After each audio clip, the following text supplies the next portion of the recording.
जी जनाब, क्या लगता है? अच्छा, कनाडा की इकॉनमी जो है वो बूम कर रही है according to financial media. 2.1% Q2 में नंबर पब्लिश हुए हैं ऑन एनुअलाइज बेसिस, और उससे जो पिछला क्वार्टर था उसमें 1.7% पब्लिश किया था, लेकिन उसको रिवाइज किया गया अपवर्ड, यानी कि 1.7 से 1.8 दोबारा से रिवाइज किया गया, यानी कि अच्छी खबर है। 1.7, 1.8 और अब 2.1।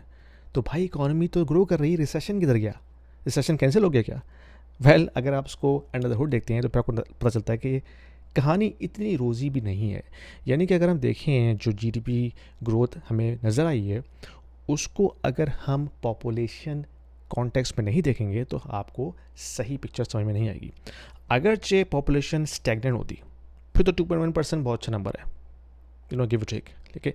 लेकिन जब पॉपुलेशन एक्सपोनेंशियली इंक्रीज कर रही है, यानी कि एक साल के अंदर ओवर 1 मिलियन पॉपुलेशन ग्रो हुई है कनाडा की, तो अगर आप उस पॉपुलेशन को इन कॉन्टेक्स्ट में लेके आते हैं तो फिर आपको पता चलता है कि यार ये जो जीडीपी पब्लिश हुआ है 2.1, दैट इज़ नथिंग। ठीक है।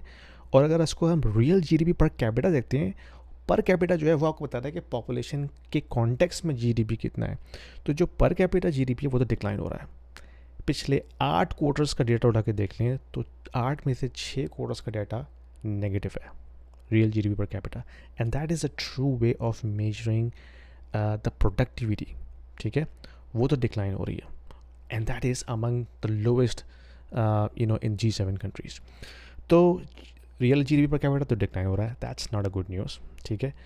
और अगर हम स्पेंडिंग को देखते भी हैं, जितनी भी स्पेंडिंग, क्योंकि जीडीपी जो है ना वो टोटल स्पेंडिंग है।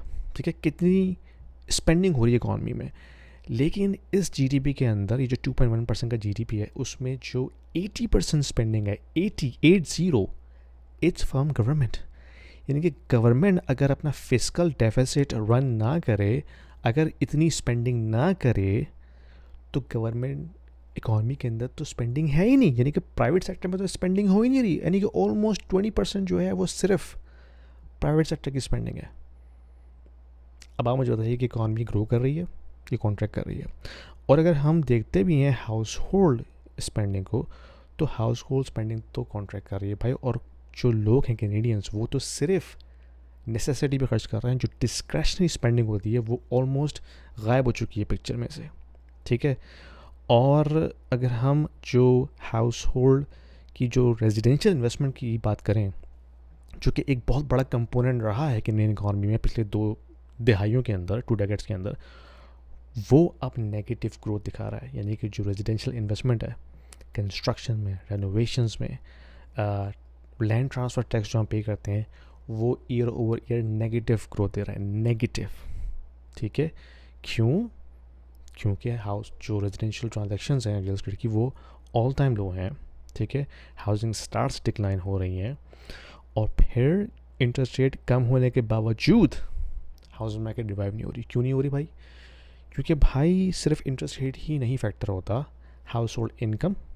ठीक है। इसके अलावा जो आपकी बायर सेंटिमेंट है वो बहुत काउंट करता है। अगर आपको ये नहीं पता कि अगले महीने मेरी जॉब रहेगी नहीं रहेगी, तो आप किसी भी सूरत में $1 मिलियन की प्रॉपर्टी पे ऑफर नहीं डालेंगे। It is as simple as that. जो इस वक्त सेंटिमेंट है इकॉनमी के अंदर वो बहुत नेगेटिव है। मैं पिछले महीने ट्रैवल कर रहा था, इसीलिए मैंने वीडियो नहीं डाली। लास वेगास में एक बहुत बड़ी कॉन्फ्रेंस थी हमारी, उसमें मेजॉरिटी का कंसर्न यही था, nobody has the positive outlook about the economy. तो इस इन्वायरमेंट में कोई भी हैवी ट्रांजैक्शन नहीं करता अक्लमंद आदमी। वैसे तो बहुत से लोग हैं जो काम कर सकते हैं ऐसा, लेकिन एक वाइज बंदा जो है इस इकॉनमी में बड़ी ट्रांजैक्शन बहुत कम करेगा, unless he is very sure about his income sources. लेकिन जो सैलरीड लोग हैं, they are struggling my friend, and who knows how this struggle will continue. Anyway, comment में डाल के बताइए कि आपको क्या लगता है क्या होने वाला है, और कोई क्वेश्चन हो तो पूछिए मुझसे, और सब्सक्राइब ज़रूर कीजिएगा और लाइक ज़रूर कीजिएगा, और मैं आपसे अगली वीडियो मिलता हूँ। Thank you. If you are an investor in the US, in Canada, or in Europe, and you are considering investing into Dubai real estate market, this video is for you, because we have a platform called Stake, which allows you to invest into the residential real estate market and start earning rental income right away without going through a lengthy documentation process or coming up with a heavy down payment. Stake is built upon the concept of crowdfunding. So it is democratizing the entire investment strategy and allows you to own a single unit of the entire investment portfolio. So you don't have to own the entire property, right? You can be part of the pool that can actually own a piece of property, a piece of real estate.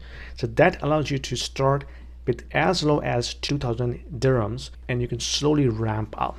So as you start investing into it, you can not only own a bit of real estate, but you also get a portion of the rental income on monthly basis. So it's a passive investment strategy, diversifying your portfolio from traditional North American or European markets into Dubai, which is hustling and bustling and growing very fast, and allows you to build your wealth over time. So don't delay. There is a link down there in the description.